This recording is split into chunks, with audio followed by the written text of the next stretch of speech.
I think it's important for people to understand because the term sustainability can be very much a negative connotation. I know a lot of frustration leveled by producers of what that means. I remember years ago, I had a conversation with Mike Rowe from Dirty Jobs, and we were talking about producers and agriculture, and he said the challenge with farmers is, you just got to wipe off the brown, the dirt, and then there's green underneath, that we've been sustainable for years.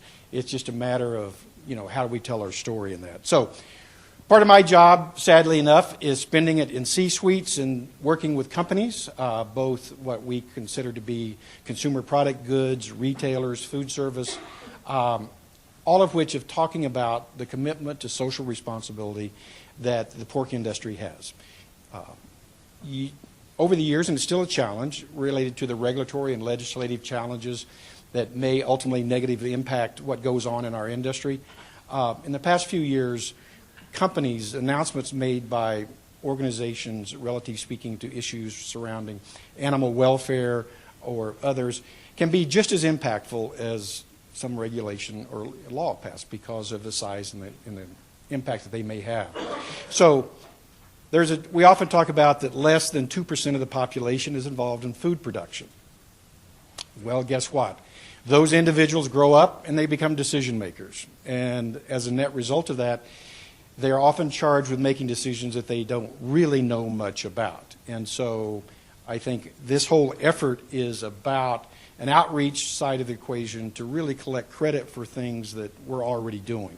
So it's no simple solution, relatively speaking, to the challenges in the food system side of the equation.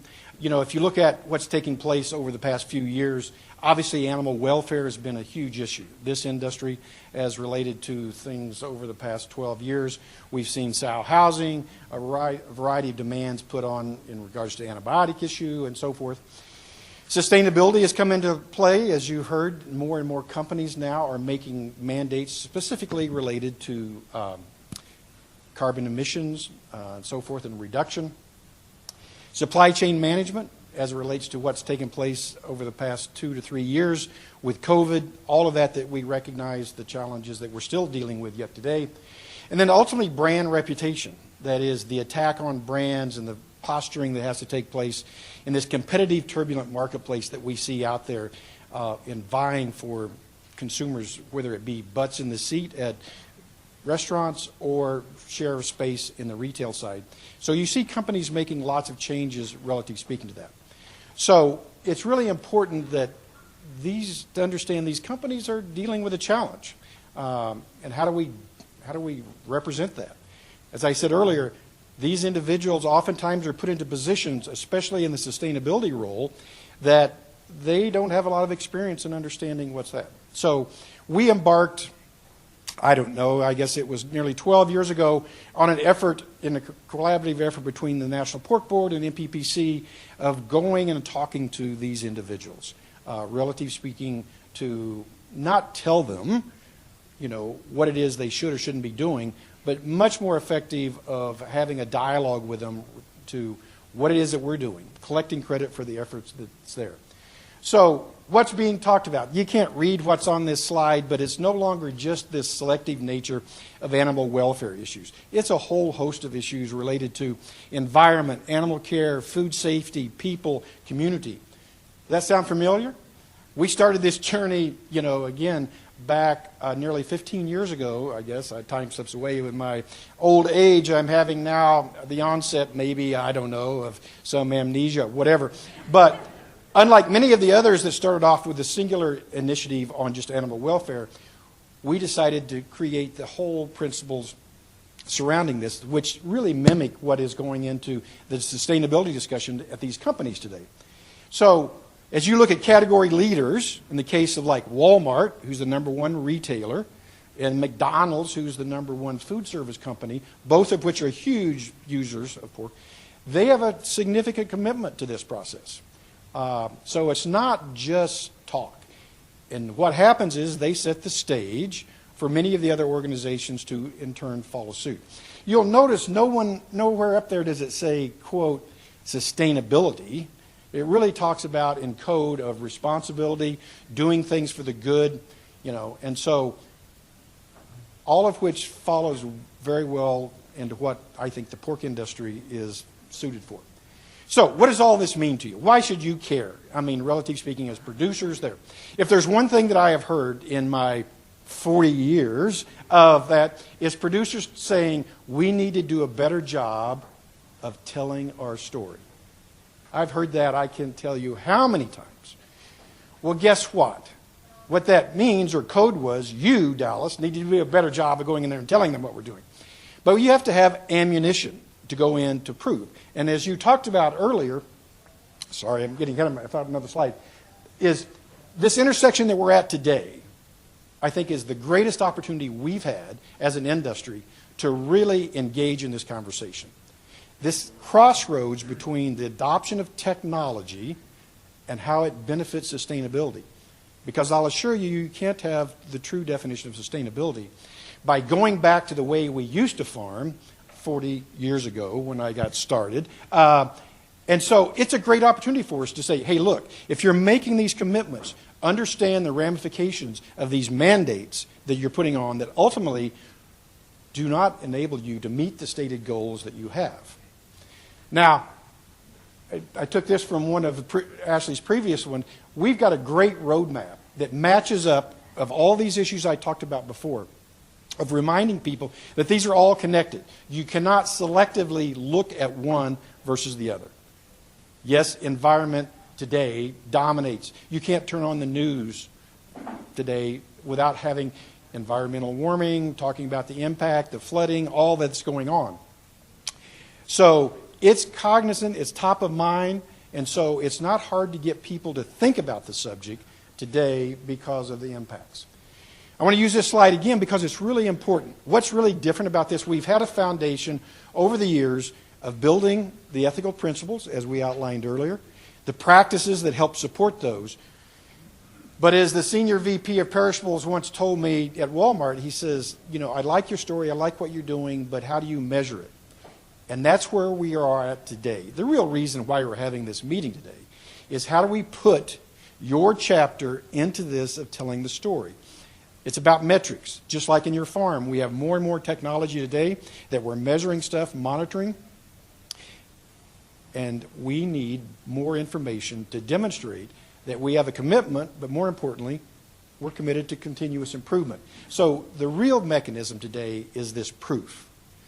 And we have a great story to tell. We've got a great number of things that we can demonstrate and show, but you have to have the data to actually do that. And that's where these on-farm sustainability reports really come into effect. Not only as it relates to this holistic viewpoint of that, but putting it in a framework that makes it easier to use, not only on a local basis, but a state basis, then ultimately national. So the point here is, you know, it's taking credit for the work we're already doing. It's not a significant amount of work. It makes my job much easier. It makes Pork Board's staff job easier. When we're in there having dialogue and discussion, we can lay this down. We recently had the opportunity, and we're involved in a number of immersion projects where we're bringing these companies to the farm to show them what it is that we're doing. Historically, for example, the catalyst was sow housing. We wanted to show how we're taking care of animals. We'd bring them in and show them all that aspect.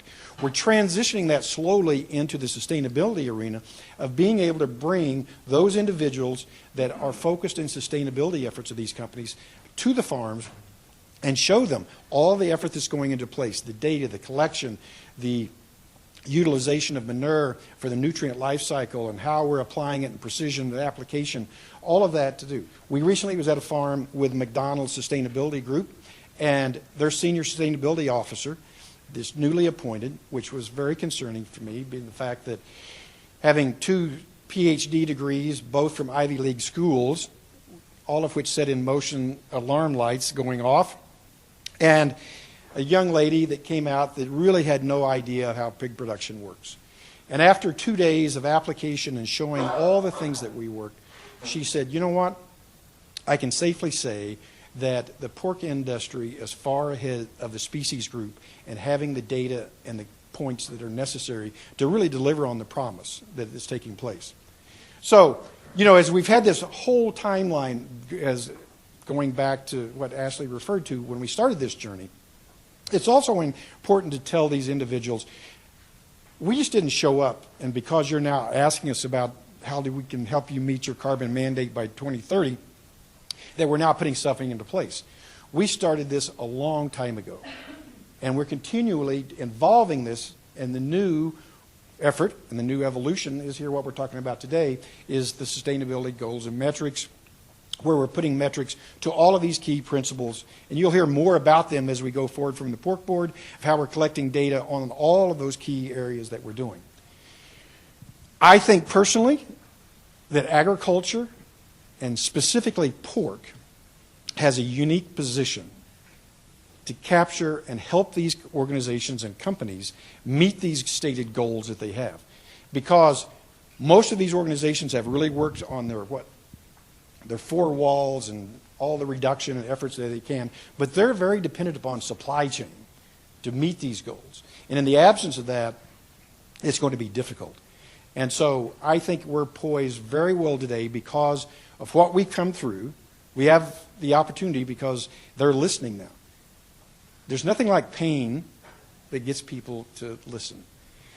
You have to go through it first. I remember when undercover videos first started. You know, there was things that we could do better. And as a net result of those undercover videos, we're a much better industry today than we were 15 years ago. And I think the pain today is these companies that's made these goals are having difficulty of how they're going to reach them. And we're poised to really help them, I think, in that process, especially in this environmental category that's taking place. Now, it's also a good business case in the fact that says, look, one of our jobs is to minimize the risk. We spend, I'm known for a lot of things, but one of which is a saying that says, I know what you're against, but what are you for? And we spend a lot of time talking about what we're against: undue regulation, undue legislation. We're against HSUS, all this other stuff, which is rightfully so. But we have to be for some things, and we have to take a better stand in these things that we are for in the application of it, some of which causes us to change some of our practices as we've known it. We just talked about cover crops as an example of that. Pork Board has done a phenomenal job of gaining money to help offset the application of that. They can help us demonstrate in that process going forward. So my message to you today in this is that these companies are ready to listen. As a result of COVID, as a result of the supply chain impact, record high protein prices, record high challenges in regards to that, caused a lot of them to rethink some of these previous mandates that went into place. But it's mostly important to figure out the fact that they're willing to engage and listen now versus prior they were just making some announcement internally. They recognize that announcements that are made impact the chain, and ultimately they have to live up to it, or the brand reputation challenge that came into place will come back to haunt them. So they're looking and wanting to come. I would encourage all of you, if given the opportunity, to host a company coming to your farm to demonstrate and show what it is that you do, how you do it. Embrace that and take that. But most importantly, I challenge you to be engaged in these sustainability reports. Write your chapter in the book so we can tell a better job of telling our story. Because in the application, if we don't, it will come to haunt us at our driveway, in your local rural route too. Because these companies right now are going to continue to put forward more and more things that help to demonstrate and shed the pressure on them, relative speaking, to greenhouse gas emissions, carbon neutrality, whatever it is, because there is a host of activist groups and pressure that's being applied out there on them as key influencers, because it's much easier to put pressure on a brand than it is to get something through Congress or legislator side of the equation.